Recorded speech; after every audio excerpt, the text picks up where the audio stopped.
Bismillahirrahmanirrahim. Assalamualaikum warahmatullahi wabarakatuh. Alhamdulillahirabbil alamin. Alhamdulillahilladzi ja'alana ummatan muhammadiyyatan ummatan wasatan linakuna syuhada bainan nasi yaumil qiyamah. Alhamdulillahilladzi arsala rasulahu bil huda wa dinil haq liyudhhirahu 'ala ad-dini kullihi wa kafaa billahi shahida. Wa asyhadu an la ilaha illallah wahdahu la syarika lah wa asyhadu anna Muhammadan 'abduhu wa rasuluh. Allahumma shalli ala sayyidina wa maulana wa habibina wa syafiina Muhammad sallallahu alaihi wasallam wa ala alihi wa sahbihi wat tabi'in wa tabi'it tabi'in wa man tabi'ahum bi ihsanin ila yaumiddin, amma ba'du. Jamaah sekalian yang kami hormati, puji syukur kehadirat Allah Subhanahu wa taala. Pada sore hari ini kita sama-sama dapat melaksanakan salat berjamaah bersama, yang kemudian kita lanjutkan dengan ta'lim. Mudah-mudahan mendapatkan berkah dari Allah Subhanahu wa taala. Shalawat berserta salam semoga tetap tercurahkan kepada junjungan kita Nabi Agung Muhammad sallallahu alaihi wasallam. Jamaah sekalian yang kami hormati, menjadi budaya kami, saya sendiri, untuk ketika mengaji saya pakai atau menggunakan kitab.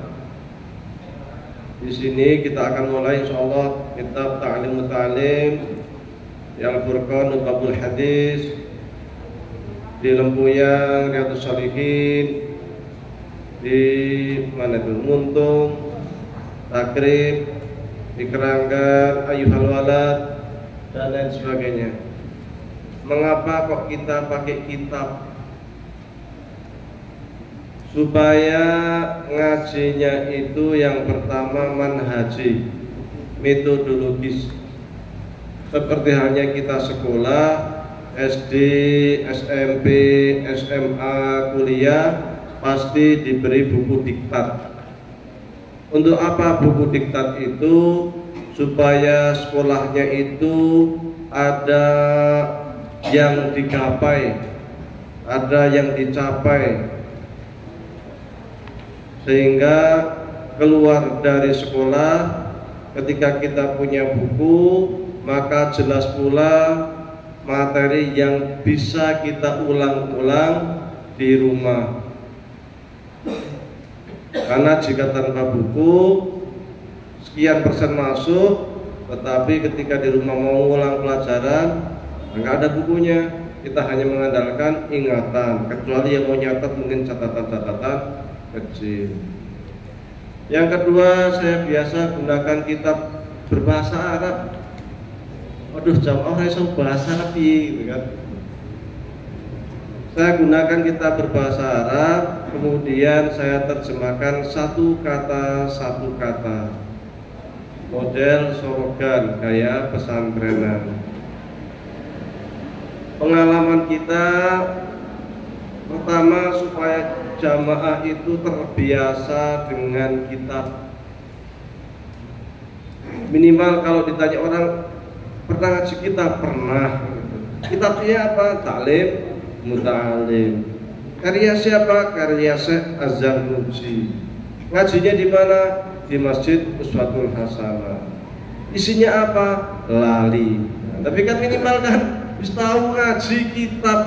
Kitabnya ada. Mana ini bukunya? Dibuka, wah coret-coret ini akeh ora umum.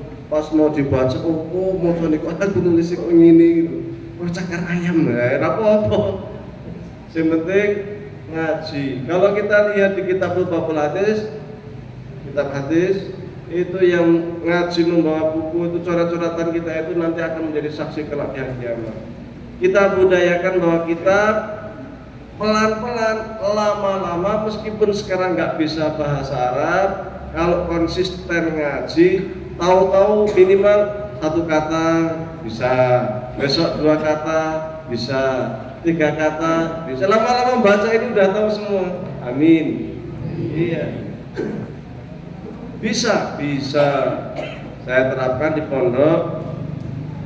Anak baru ikrok masuk pondok, ikrok aba, ata, ya kan?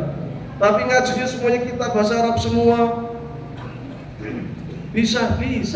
Buktinya sekarang baru 4 bulan, 3 bulan, mereka kalau ngobrol tiap hari sudah berbahasa Arab. Ngobrolnya sudah bahasa Arab, padahal masuk pondok aba, ata, gitu kan? Karena memang itu tergantung kepada kebiasaan. Sekaligus kita meneladani pendiri Muhammadiyah Kiai Haji Ahmad Dahlan.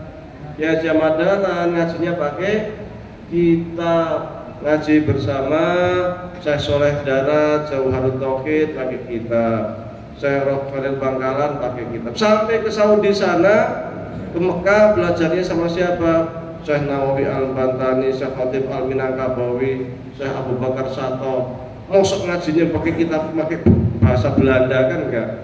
Ngajinya pakai kitab, meneladani beliau pendiri Muhammadiyah yang juga ngajinya pakai kitab, maka kita ingin budayakan juga ngaji kita juga pakai kitab supaya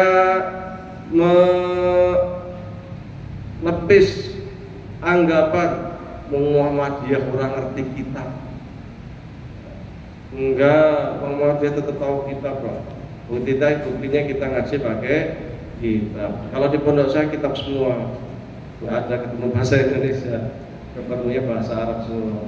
Ya, karena memang pengen tafaqquh fiddin, pengen santri itu konsentrasi memang untuk memperdalam ilmu agama sehingga dari awal masuk ketemu ini Arab, ya, ketemunya bahasa Arab.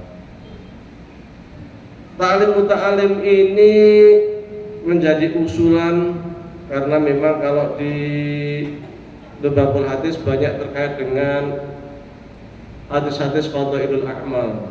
Bab pertama, bab kedua itu atau bab pertama khususnya banyak terkait dengan etika ilmu. Buku ini juga terkait dengan etika ilmu.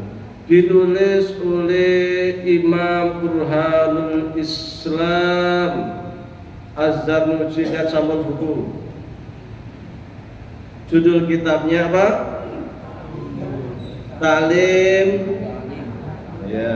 Ta'limul muta'allimi. Apa? Ta'limul muta'allimi. Sering dikenal dengan istilah ta'limul muta'allim. Dikarang oleh Imam Burhanul Islam Az-Zarnuji. Siapa? Imam Burhanul Islam Az-Zarnuji, ada di Sampul. Ya. Jadi nanti kalau ada yang nanya belajar di kitab apa? Ta'lim muta'alim. Imam Ta'lim muta'alim siapa yang ngarang? Syekh atau Imam Burhanuddin atau Burhanul Islam Az-Zarnuji. Siapa beliau? Memang kalau kita membaca sejarah biografi beliau ini tidak banyak, karena karya-karya beliau ini banyak yang hilang, banyak yang tidak sampai ke kita. Yang sampai ya kitab ini, salah satunya. Bahkan ada yang mengatakan cuma satu yang sampai. Ini aja luar biasa. Beliau memang seorang dosen. Abad tadi mengatakan abad 12 atau abad 13, zaman Khalifah Abbasiyah. Sudah lama kitab ini, udah 700 tahun silam. Sudah lama sekali. Tapi ketika kita membaca kitab ini masih sangat up to date, masih sangat relevan. Karena persoalan-persoalan pendidikan itu sesungguhnya terkait dengan persoalan psikologis, ya, persoalan jiwa, persoalan etika, persoalan akhlak yang itu sepanjang zaman tidak berubah. Yang berubah kan sarana pendidikan. Dulu pakai buku, sekarang mungkin pakai laptop, pakai internet, pakai Google. Tapi orang ya orang, manusia ya manusia yang terdiri dari dua hal, yaitu jasad dan roh. Dari dulu tidak berubah.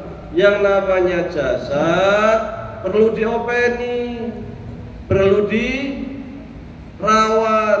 karena ini bagian dari amanat Allah yang diberikan kepada kita, kepada umat manusia. Maka ngopeni jasad ini di dalam hukum syariat wajib, hukumnya wajib. Sejak kapan? Sejak Allah titipkan jasad di kandungan, itu wajib dijaga. Maka ketika ada orang hamil, wajib menjaga bayinya, menjadi kewajiban, wajib, kalau enggak dosa. Wajib menjaga bayinya, dan cara apa? Ya macam-macam. Makan, konsumsi makanan yang baik, yang bervitamin dan lain sebagainya, sehingga kemudian diharamkan melakukan aborsi, karena itu bagian dari hifdzun nasl dan hifdzun nafs, menjaga keturunan dan menjaga jiwa. Jika itu dilanggar, maka akan dianggap sebagai pelaku dosa yang sangat besar. Sampai dia lahir, jasad tetap wajib dijaga, sehingga ketika sakit kita diperintahkan untuk berobat. Berobat itu bukan karena kitanya, tetapi karena jasad ini menjadi amanah yang Allah titipkan kepada kita yang harus kita jaga. Maka ketika sakit kita berobat. Oleh karena itu juga dilarang kemudian membuat kerusakan pada tubuh kita, misal minum alkohol, karena itu dapat merusak akal. Sementara tubuh kita itu amanah dari Allah yang harus dijaga, akal itu juga harus dijaga. Maka ketika seseorang minum alkohol menjadi haram, berdosa, karena dapat merusak akal, pikiran, yang itu oleh para ulama usul disebut sebagai manatul hukmi, tempat manusia mendapatkan beban hukum syariat. Karena ketika akal hilang, manusia tidak mendapatkan beban hukum syariat. Contoh akal hilang itu orang gila. Orang gila kan nggak dapat hukum syariat, nggak wajib sholat, nggak wajib puasa, nggak wajib haji kan, karena nggak ada akalnya. Wajib dijaga jiwa kita itu, tubuh kita itu. Maka diharamkan juga mengkonsumsi narkoba. Apalagi banyak masalah, pusing, bingung, pokoknya utang ditagih terus, akhirnya minum baygon. Lebih bunuh diri, gantung. Ya, ini ya haram, karena tubuh kita amanah yang Allah titipkan kepada kita yang harus dijaga. Sebagaimana tubuh kita amanah, jiwa kita juga amanah, roh kita juga amanah, yang itu juga perlu dijaga. Jika istilah Imam Al-Ghazali, jika tubuh kita itu perlu konsumsi makanan yang baik-baik, minuman yang baik-baik, olahraga dan lain sebagainya, supaya jasad kita sehat, maka roh kita juga perlu konsumsi, perlu dijaga. Dengan apa? Dengan keimanan, keislaman, dan juga etika akhlak.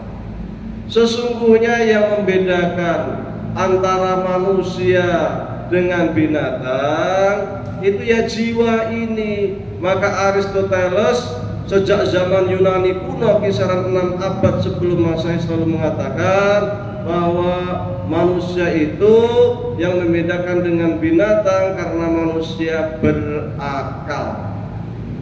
Dan ini sering juga diulang-ulang oleh pakar mantik, pakar logika dari para ulama Islam seperti Al-Ghazali dan lain sebagainya. Mereka selalu mengatakan perbedaan manusia dengan binatang karena kita ini berakal. Manusia bisa berjalan, hewan berjalan. Manusia makan, hewan maka manusia tidur, hewan juga tidur. Bedanya hewan ini melakukan segala sesuatu berdasarkan gharizah atau insting atau kebiasaan saja. Maka sesama hewan makan sama mereka. Kucing makan tikus, tikus makan apa ya? Itulah hewan. Dan gak ada yang protes sama Tuhan. Tuhan, kenapa saya kok diciptakan jadi tikus? Saya jadi makanannya kucing, nggak protes. Ya itu kalau sudah kehendak Tuhan dan mereka nggak punya akal, ya kayak gitu aja itu. Ular makan tikus, ya tikusnya juga nggak protes gitu kan. Tuhan, saya kok jadi kayak gini gitu.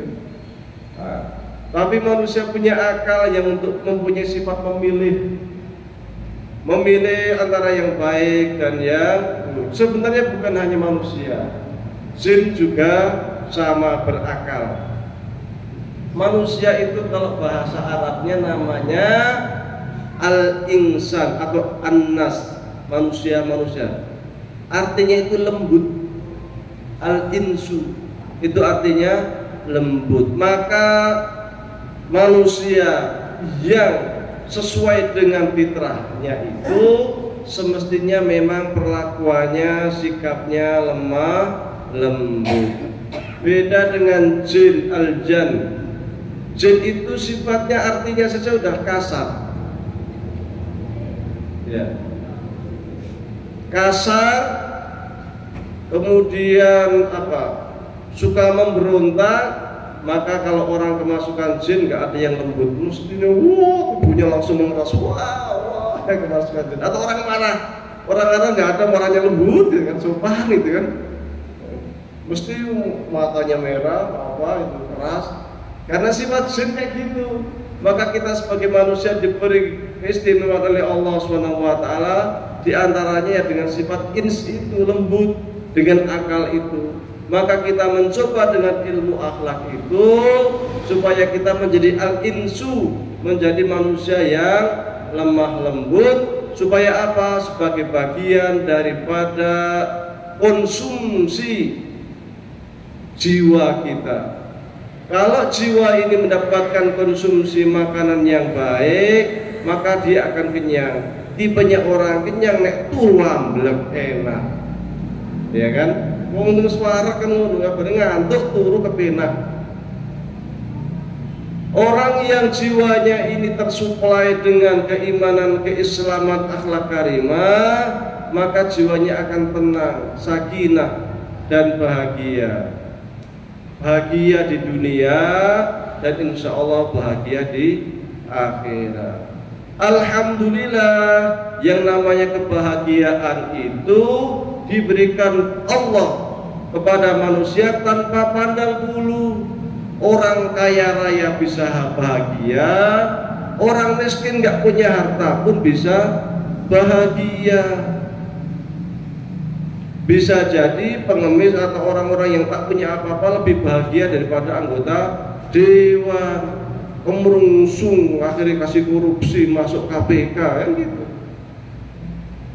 Harta benda tidak menjamin orang hidup tenang. Sekiranya kebahagiaan itu dilihat dari kekayaan, maka kasihan orang-orang miskin, karena mereka tak akan pernah bahagia. Tapi ternyata tidak. Bahagia itu menjadi hak semua manusia. Sa'idun fid dunya wa sa'idun fil akhirah. Bahagia di dunia dan akhirat. Dan bahagia itu terkait dengan jiwa, dengan apa yang ada dalam hati. Maka Rasul pernah bertanya kepada sahabat, wahai sahabat, kalian tahu nggak sih orang yang kaya raya itu? Orang kaya menurut sahabat ya seperti kita mikir, orang kaya ya orang yang duitnya wakeh, mobilnya kating bludak, kakek lumayan apik kan gitu. Sahabat itu mikirnya sama, yang banyak duitnya, banyak dinar, wa dirhaman. Tapi kata Rasul bukan itu orangnya. Yang namanya orang kaya itu ghinaun nafs. Jiwa kita yang kaya. Kalau orang jiwanya sudah kaya, tenang hidup. Tapi kalau jiwanya itu miskin, bahwa jadi anggota dewan, jadi menteri aja perasaan masih miskin, masih minta-minta, masih korupsi. Kenapa? Karena jiwanya miskin. Maka beruntunglah orang-orang yang punya jiwa kaya, karena berapapun Allah berikan, harta yang Allah berikan titipkan kepada dia, dia selalu merasa cukup, selalu merasa bahwa dirinya adalah orang kaya, sehingga tidak segan-segan untuk bersedekah meskipun hanya 500 perak, 1000 perak. Dia mendapatkan sehari berapa? 10.000. Alhamdulillah dapat 10.000 sehari, 1.000 buat sedekah. Kaya, makanya dia bersedekah. Yang itu orang-orang anggota dewan yang ditangkapin KPK itu duitnya miliaran, miskin, masih korupsi. Kenapa? Jiwa. Maka perlulah kemudian kita mendidik jiwa ini. Innama bu'itu liutammima makarimal akhlak. Rasul mengatakan, saya diutus itu untuk menyempurnakan akhlak. Yang nama akhlak itu terkait dengan banyak hal. Kalau di kalangan sufi itu ada namanya akhlak itu akhlak antara manusia dengan Allah. Akhlaknya gimana? Terkait dengan ibadah dijalankan, berakhlak mulia, akhlak dan Allah, sholatnya, puasanya, dan lain sebagainya. Akhlak dengan sesama manusia baik, tidak hasad, tidak iri, tidak dengki. Kalau lihat saudara tetangganya punya kenikmatan, tidak meriang, nggak panas, wah kejadian itu, wujud neangan. Cepet teman tuku mobil baru, padahal kemarin perasaan kayak gitu. Penting itu wujud nih bersama. Nah ini kan, jadi nggak kebermusuh, nggak hasad, nggak dengki, apalagi kemudian sampai pergi ke dukun. Walah kayak wong tak selingkuh, tak dukun. Gara-gara apa? Ngelamar ditolak dukun, bertindak. Hasad. Orang yang punya hasad itu hidup nggak tenang, kemerungsung. Maka ada etika dengan manusia, ada etika dengan diri kita sendiri. Apa? Kalau waktunya istirahat, istirahat. Waktunya makan, makan. Dulu ada sahabat yang datang kepada Rasulullah, ke rumahnya Rasulullah, ketemu sama Bunda Aisyah. Kemudian pertama bertanya kepada Bunda Aisyah, wahai Bunda Aisyah, bagaimanakah akhlak Rasul? Maka Bunda Aisyah menjawab, Rasul itu sudah diampuni dosanya yang telah lalu dan yang akan datang. Tapi Masya Allah, beliau ini kalau sholat malam sampai kakinya bengkak. Beliau ini adalah orang yang sangat rajin berpuasa, sangat rajin berzikir dan lain sebagainya. Sahabat merasa, Masya Allah, Rasul aja kayak gitu, apalagi kita ya. Kita ini nggak seberapa ya, padahal kita itu dosanya jelas banyak. Kalau gitu saya akan puasa terus menerus, nggak akan berbuka. Satu lagi jawab, saya nggak akan nikah, gitu. Saya nggak akan nikah dan lain sebagainya. Hanya kata Rasul, nggak begitu. Rasul keluar mendengar itu. Ada sahabat yang menyampaikan begini-begini, Rasul keluar. Kalian tadi ada yang mengatakan ingin poso ngeblong, poso rabu, poso terus. Ada yang pengen nikah, nggak menikah. Satu lagi apa? 30 bahasa satu lagi. Maka Rasul, saya ini Nabi, tetapi saya makan, saya puasa, saya berbuka, ya, saya juga menikah dan lain-lain. Maka siapa yang tidak mengikuti sunnahku, man raqiba an sunnati falaysa minni. Siapa yang tidak mengikuti sunnahku, maka dia bukan dari golonganku. Karena jiwa kita ini punya hak, raga kita punya hak untuk istirahat, untuk makan dan lain sebagainya. Akhlak dengan alam raya, dilarang eksploitasi berlebihan. Dhaharal fasadu fil barri wal bahri bima kasabat aydin nas. Kerusakan yang muncul di darat dan di laut itu disebabkan karena ulah manusia. Maka kita perlu akhlak dan alam raya ini supaya tidak mudah melakukan eksploitasi habis-habisan. Apalagi perang, membunuh, membantai orang demi ekonomi kapital. Nah, itu yang dilakukan Barat. Kita kan bukan orang Barat. Itu yang dilakukan Amerika sampai menyerang Irak, membantai rakyat Irak ternyata demi minyak. Dibantailah orang-orang Afghanistan sana, ternyata ada minyak di laut Kaspia. Sekarang Israel membantai Gaza, ingin menduduki Gaza dan tidak mau Gaza diserahkan ke rakyat Palestina lagi. Ternyata di laut Gaza itu ditemukan ladang gas yang sangat besar. Lagi-lagi soal apa? Soal ekonomi, soal eksploitasi alam yang mereka itu demi dunia tidak segan-segan membantai, menghabisi manusia. Dan bagi mereka itu biasa. Suku Indian dihabisin. India di mana? Ya, di Amerika. Suku Aborigin dihabisin. Sisa berapa lah yang hidup? Demi apa?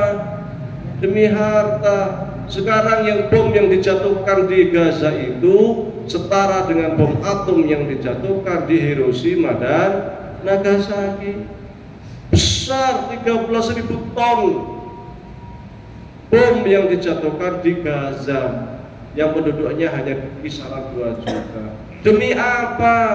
Demi kekuasaan, demi tanah, demi gas, demi uang. Itu mereka yang hidupnya memang berdasarkan pada materi, hitung-hitungan materi, kalkulasi materi. Kita umat Islam tidak, karena hidup kita bukan hanya di dunia, tapi ada kehidupan lain yang lebih abadi, khairu wa abqa, lebih baik dan lebih kekal, yaitu kehidupan di akhirat. Maka langkah-langkah kita berkaitan dengan alam raya pun diatur oleh Allah Subhanahu wa taala agar eksploitasi alam itu secara baik, tidak merusak ekosistem, tidak merusak alam yang ujung-ujungnya banjir.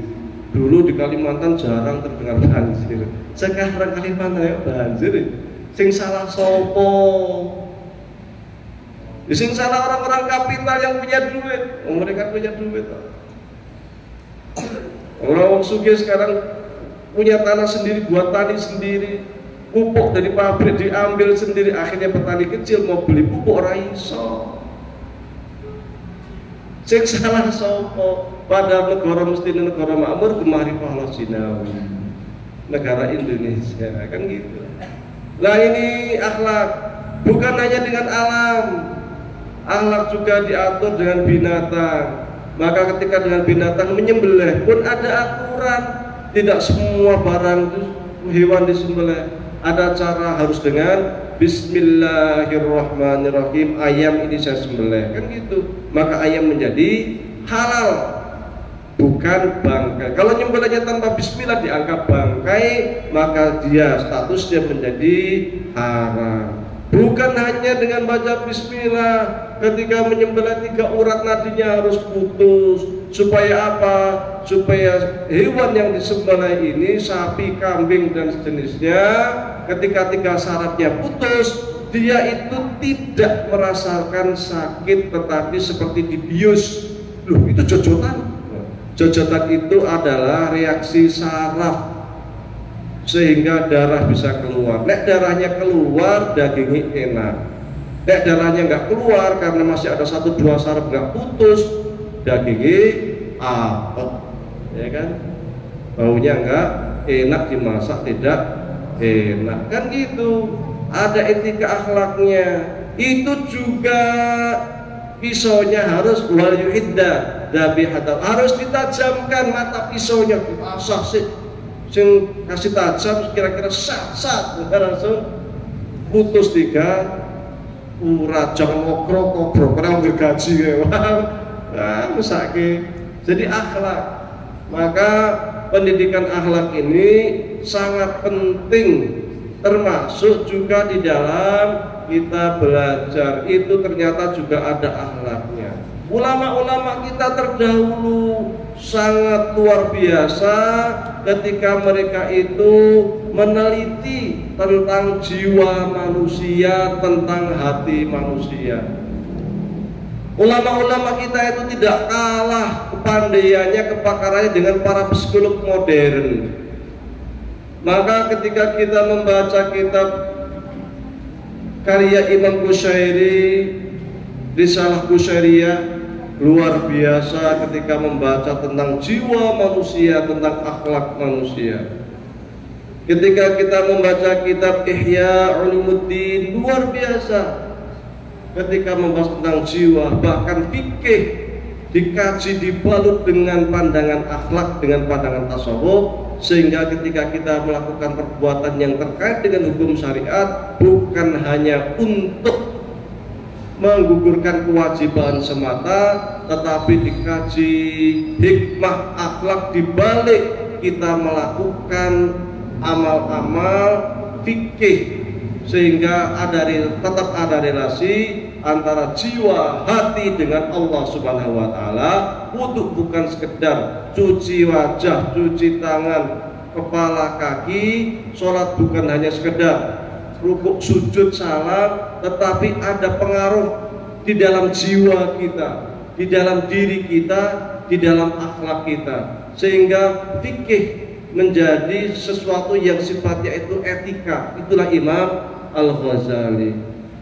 Kalau pengen ngaji psikologi jiwa-jiwa yang ada di dalam kitab kuning yang terkait dengan dunia filsafat untuk nyanyi para filosof barat, juga ada kitab namanya Tahdhibul Akhlaq karya Ibnu Miskaweh. Ini filsafatnya sangat luar biasa, nggak kalah lah Plato. Kalau filosof modern itu ya siapa itu? Freud atau siapa itu? Itu nggak kalah, luar biasa. Dan itu berdasarkan kepada Al-Quran dan Sunnah, bukan materi. Kalau kita membaca psikologi analisis yang berkembang di dunia barat, pijakannya materi semua. Jadi akhlaknya itu akhlaknya bersifat materi. Maka muncullah seperti pemikiran-pemikiran Rousseau. Rousseau ini termasuk agak filsafat modern yang menitik beratkan pada ego manusia, bahwa kita itu kalau pengen bahagia, kebutuhan kita ya harus tersuplai, individu kita harus tersuplai. Nanti kita bahagia dengan cara apa? Dengan cara bahwa apa yang saya anggap baik itu adalah baik bagi saya. Masalah orang lain gak ada urusan, yang penting menurut saya baik ya baik, kan gitu. Nah, ini kan jadi masalah. Atau para filosof barat, siapa namanya itu, yang mengatakan dalam psikoanalisis itu bahwa manusia itu punya gharizah jinsiyah. Gharizah jinsiyah itu apa? Pemikiran lawan jenis, sehingga itu yang harus diluapkan. Nah, ini kan materi semua itu. Kalau kita menggunakan teori-teori akhlak mereka, ya bobrok lah kita, kan gitu.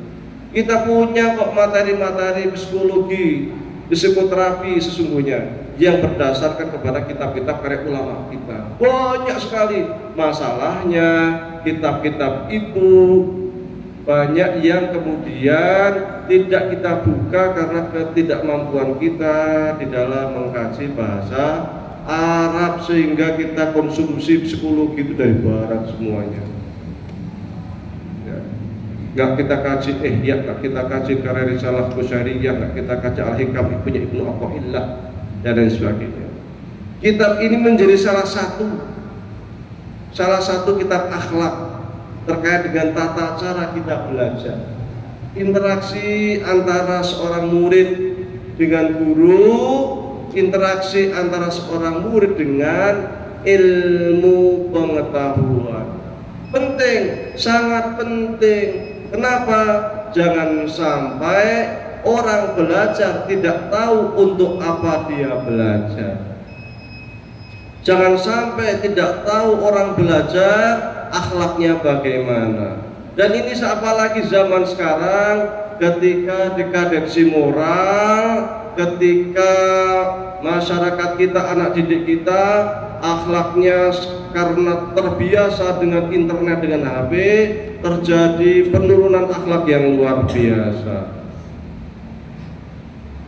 Zaman dulu nggak akan kepikiran kok sekolah tawuran, kok guru dikerjain, kok kursi ini guru dikasih permen pulut, permen karet. Wah, kok gurunya yang cuma mengingatkan muridnya supaya sholat jamaah lapor polisi, ndak ono. Zaman dulu waktu kita kalau ada seorang murid siswa dipukul, digitik ya, dijewer sama gurunya, pulang ngadu sama orang tua, justru dihabisin sama orang tua. Walah, berarti bocah ki nakal temenan gitu. Zaman dulu, ya sekarang muridnya karo wong tuane akhlake padha, pemikirane padha, dilalai muridnya wadul karo wong tuane, orang tuanya langsung lapor polisi. Wah, anak saya disiksa. Padahal cuma diingatkan untuk sholat. Akhirnya beliau dilaporkan, masuk ke kepolisian, disidang, dituntut 50 juta. Kok iso? Ya orang tua yang seperti ini kok ya ada. Ini zaman kita. Ya mungkin dulu waktu kita itu nggak akan kepikiran. Zaman kita dulu itu ketika ada guru, oh murid itu luar biasa, ketemu di jalan saja langsung nunduk, jabat tangan, cium tangan. Gurune kok zaman sekarang meja guru dikencingi, ya kok ono real dan gumun. Kenapa bisa seperti itu? Karena kajian akhlak di sekolah dan juga di rumah minus, kurang. Bapak sibuk kerja, mbok sibuk kerja, anak dolanan HP. Jadi apa? Padahal anak ini amanah orang tua. Anak ini akan menjadi dua hal. Satu, bisa menjadi investasi baik bagi orang tuanya di akhirat, akan menuntun orang tuanya kelak ke surga. Atau yang kedua, justru dapat menjadi malapetaka bagi orang tuanya yang menuntun orang tuanya masuk ke dalam api neraka. Orang tua tinggal pilih, ini anak amanah mau saya apakan? Saya biarkan saja biar nanti menuntun saya ke neraka, atau saya didik secara baik supaya bisa menuntun saya ke surga.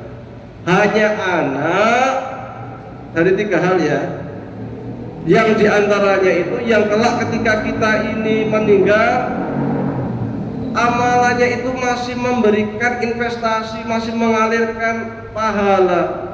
Idza mata ibnu adam in qata amaluhu illa min salat, shadaqatin syariatin aw ilmin yuntafa bihi aw waladin shalihin yad'ula. Idza mata ibnu adam ari kalane mati sapa anak Adam ing qata amangka putus amaluhu ing amali ila pitaratas kejaba telu perkara. Apa iku? Sedekah jariyah, au ilmin yuntafa bi, utawa ilmu kang manfaati, awalatin yat'ulah, atau awalatin sholihin yat'ulah, utawa anak soleh yang selalu mendoakan kepada orang tua.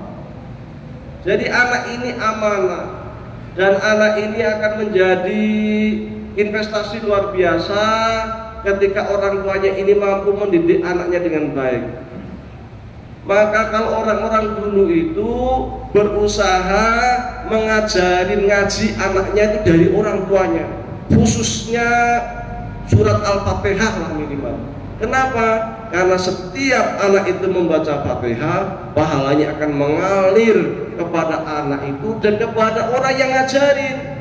Maka jangan sampai pahala Fatihah itu lari ke orang lain. Pokoknya saya sebagai orang tua tak ajarin dewi, sholat tak ajarin dewi, ngaji tak ajarin dewi. Kenapa? Ketika nanti dia sholat, dia dapat pahala sholat, saya juga dapat pahala loh, kan gitu. Ketika dia ngaji, dia dapat pahala, saya sebagai orang tua juga dapat pahala, kan asik. Diberikan, diusahakan pokoknya pahala anak itu ngalir untuk anak dan untuk saya, tidak diberikan kepada orang lain. Sehingga diusahakan semaksimal mungkin ngajak ikra aba, ata sampai bisa Bismillahirrahmanirrahim. Yang ngajarin siapa? Orang tua sendiri. pahalanya akan selalu mengalir. Ketika orang tua meninggal, anaknya bisa mendoakan orang tuanya, Rabbana ighfir lana dzunubana wa liwalidayna warhamhuma kama rabbayana shighara. Bisa mendoakan, ya Allah, rahmati orang tua saya, sayangi orang tua saya sebagaimana Engkau ya Allah menyayangi, sebagaimana orang tua saya Allah menyayangi saya ketika saya kecil. Tanpa pamrih, orang tua menyayangi anak waktu kecil tanpa pamrih. Zaman sekarang itu bentuk sayangnya orang tua itu lain. Anak minta HP dikasih HP, antar minta duit dikasih duit. Akhirnya anaknya buat masalah ke orang lain, anaknya di penjara, orang tua yang nggak tahu apa-apa, tahu-tahu ikut kena kasus jebule dia korupsi di Kementerian Pajak. Wah, gara-gara anak salah didik anak, kena juga kan orang tuanya. Di dunia itu kena juga, di akhirat akan kena lagi. Gara-gara anak orang tuanya masuk penjara karena dianggap korupsi. Sing ngajari anak sapa? Sing satu wong tuane. Karena di rumah tidak diajari secara baik akhlak Islamnya, keimanannya dan lain sebagainya. Ini udah azan belum ya? Kayaknya udah ya. Saya sampai jam berapa nih? Gak kerasa. Ya.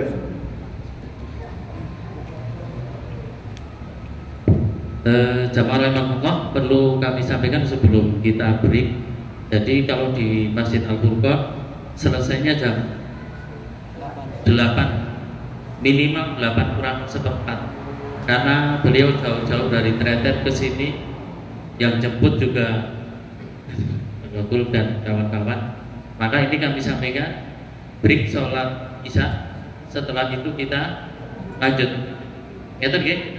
Jadi biar tanah marem wong selapan sepindah kok. Gitu. Kalau misalnya dekat-dekat ya mungkin sampai isya selesai, gitu. Tapi ini edisi spesial ya minimal sampai jam 8 kira seperempat. Nanti setengah 8 boleh tanya jawab apapun dalam urusan agama di materi yang terkait atau yang itu kan? Jadi saya tutup dulu. Ini sengaja saya kasih mukadimahnya terkait akhlak karena ini juga akhlak ya. Bahwa kita belajar ini sangat penting, intinya itulah.